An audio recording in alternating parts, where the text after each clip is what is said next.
Bismillahirrahmanirrahim. Assalamualaikum warahmatullahi wabarakatuh.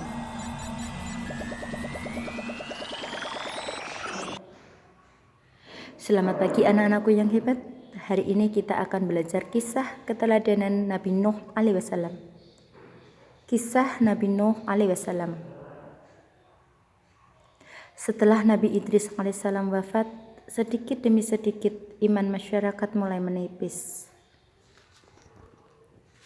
Iblis dan pasukannya mulai gemar menggoda mereka. Kemudian mereka mulai senang membuat patung.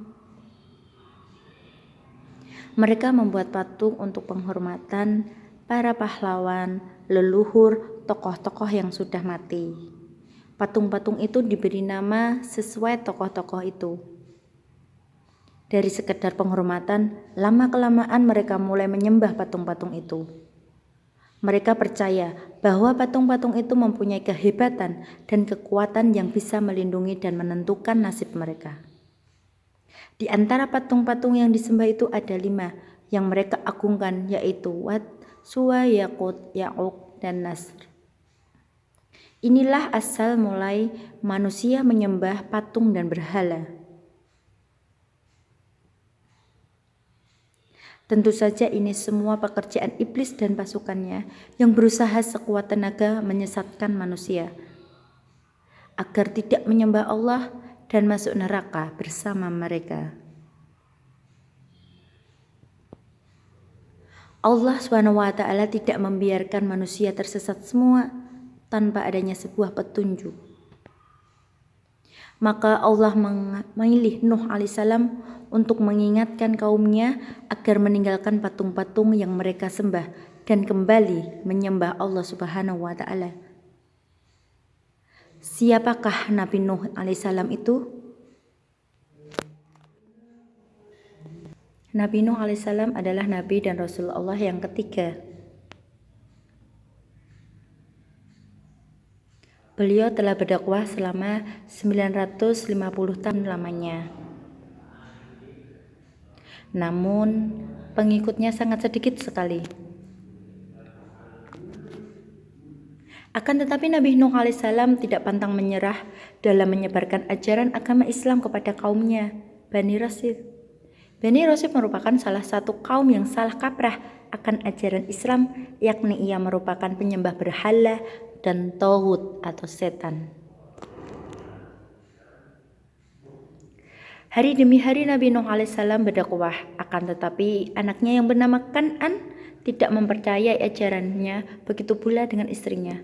Karena telah lama melakukan dakwah, maka turunlah perintah Allah kepada Nabi Nuh untuk membuat bahtera, kapal yang besar di atas gunung, dikarenakan dalam perintahnya Allah menyampaikan bahwa ia akan menurunkan azab kepada kaumnya, yakni diturunkan hujan yang deras sampai di permukaan bumi tertutup oleh air. Setelah menerima perintah tersebut, ia langsung melaksanakannya dan tidak ketinggalan ejekan dari kaumnya mengenai perbuatannya. Akan tetapi Nabi Nuh alaihissalam tidak menghiraukannya dan ia hanya mengingatkan akan apa yang datang nanti setelah kapalnya selesai. Maka turunkanlah perintah yang mengatakan bawalah setiap satu jenis hewan dengan berpasangan, yakni betina dan jantan. Setelah semuanya terkumpul, Nabi Nuh alaihissalam memanggil para pengikutnya untuk naik ke atas kapalnya. Dan begitu pula dengan kaumnya yang lain, namun tetap tidak mau. Maka setelah beberapa saat turunlah hujan yang sangat deras dan seketika bumi menjadi banjir.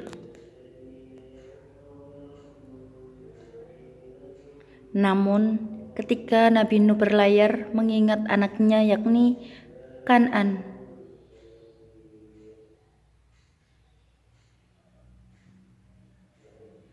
namun tidak naik ke kapal. Setelah dicari, ternyata berada di atas bukit dengan tujuan memanjatnya. Kemudian Nabi Nuh berseru,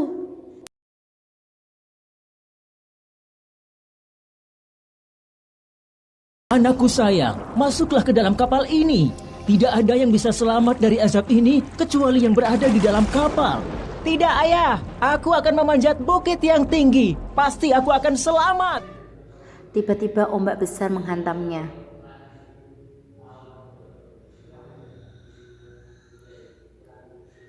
Nabi Nuh sangat sedih, tetapi beliau menerima keputusan Allah Subhanahu wa taala atas apa yang terjadi. Setelah 150 hari berlayar, maka diperintahkan langit untuk berhenti menurunkan hujan dan diperintahkan bumi untuk menelan semua air. Niscaya bumi akan kembali seperti semula dan kaumnya dan anaknya yang kafir itu mati tenggelam.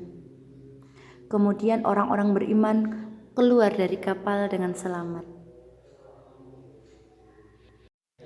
Cukup sekian pembelajaran kita pada hari ini tentang kisah Nabi Nuh alaihissalam. Sekian dari Ustadzah. Wassalamualaikum warahmatullahi wabarakatuh.